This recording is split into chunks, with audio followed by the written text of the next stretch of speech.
What does it take to be a great person? I think many would assume the answer is that to be a great person, you have to do great things, have great accomplishments and achievements in life. But listen to the words of Rav Kook, lived in the late 19th, early 20th century, the first chief rabbi, Ashkenazi chief rabbi of British Mandatory Palestine. Rav Kook said the following. He said, Anashim hagdolim mitbakshim lidvarim haktanim begadlut, which means great people approach small things with greatness. It's an extraordinary definition. Great people approach small things with greatness. Because the greatness is not only found in the big moments and not only found in the great achievements, but in the small moments. I think of an example I saw a number of years ago. As they were building a bridge, a pedestrian bridge in Israel and Tel Aviv, called the Yehudit Bridge, and a video was released on social media of a group of construction workers. And as they had to ramp up construction, there were delays and they had to work on weekends and they had to work at night. And watch this group of construction workers on Friday night in Israel.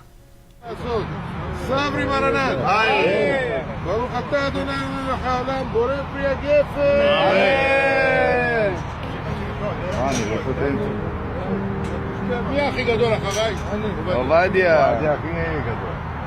ברוך אתה אדוני אלוהינו מלך העולם אשר ואתה בנו בשבת קודשו בעבר ובנתון חסדה ונקראו למעשה בראשית תחילה למקראי קודש זכר ויציאת מצרים בשבת קודשך בעבר וברצון חסדנו ברוך אתה אדוני מקדש השבת. Amen. It's extraordinary. People doing what might be considered a mundane act, even though, of course, from the perspective of safety, of public planning, it's very important to build a bridge. But doing their job, doing it at night, doing it on the weekend, and pausing to take a moment to say Kiddush. That's an extraordinary moment of bringing holiness, of doing something great, even in the small moments. That's one of the messages of our Parashat Mishpatim, which is really a parasha of laws.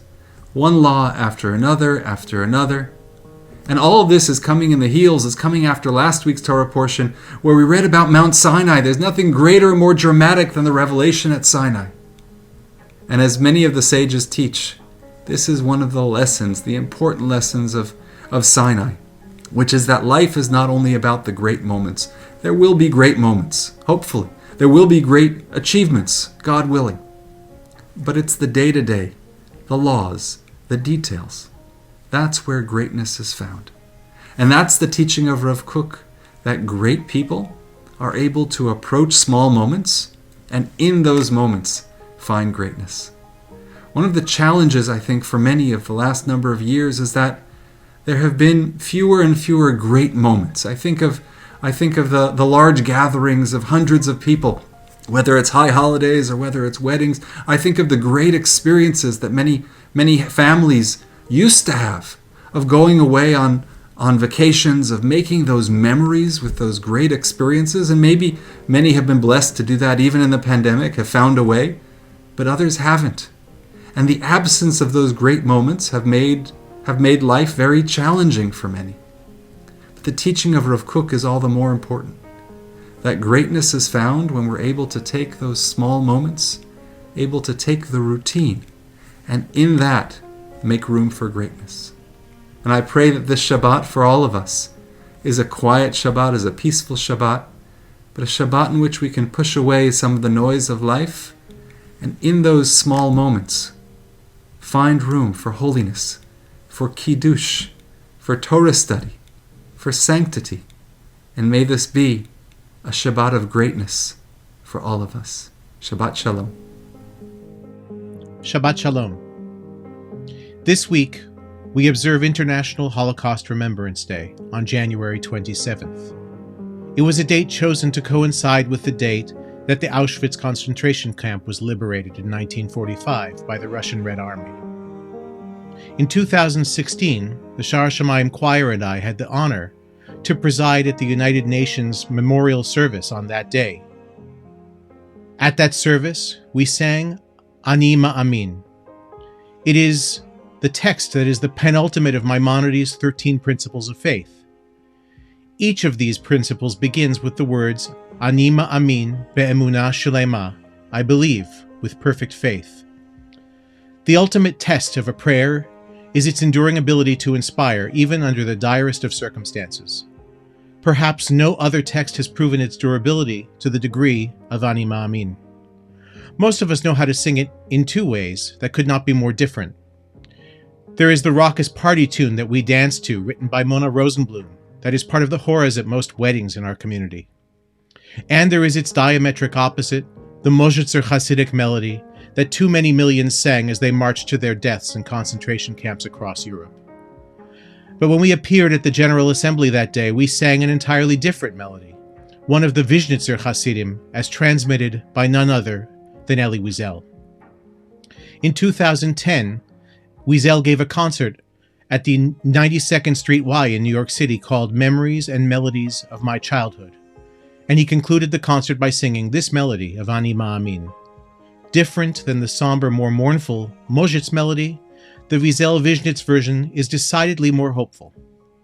Wiesel told of the time in 1943 when his mother took him to spend the Shabbat with the Vizhnitzer Rebbe. The Rebbe's nephew, who had just escaped from Poland, was also a visitor, and Wiesel reported that everyone pleaded with him to tell them what was going on in Poland.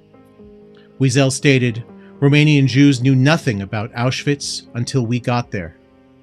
The Rebbe's nephew, he added, answered their questions only by singing this melody of Ani ma'amin.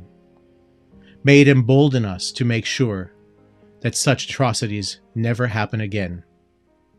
Shabbat Shalom.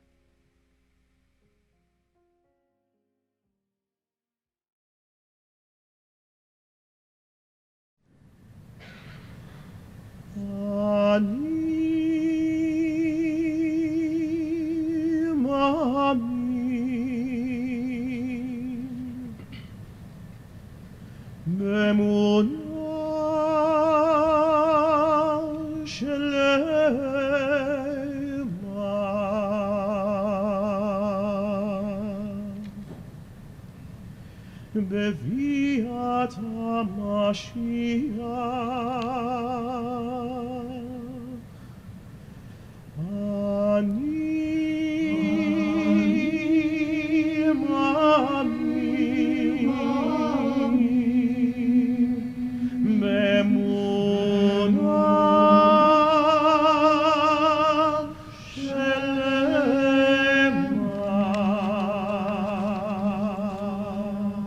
בביאת המשיח אני מאמין באמונה שלמה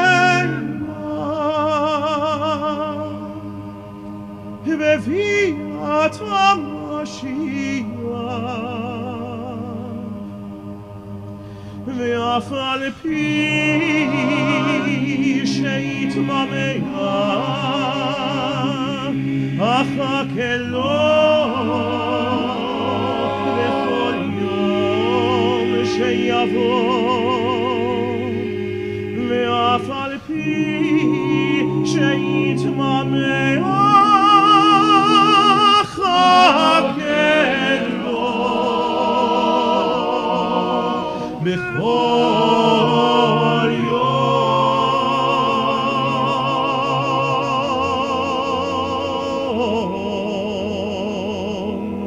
שיבוא.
שיתממע אחכה לו בכל יום שיבוא ואף על פי שיתממע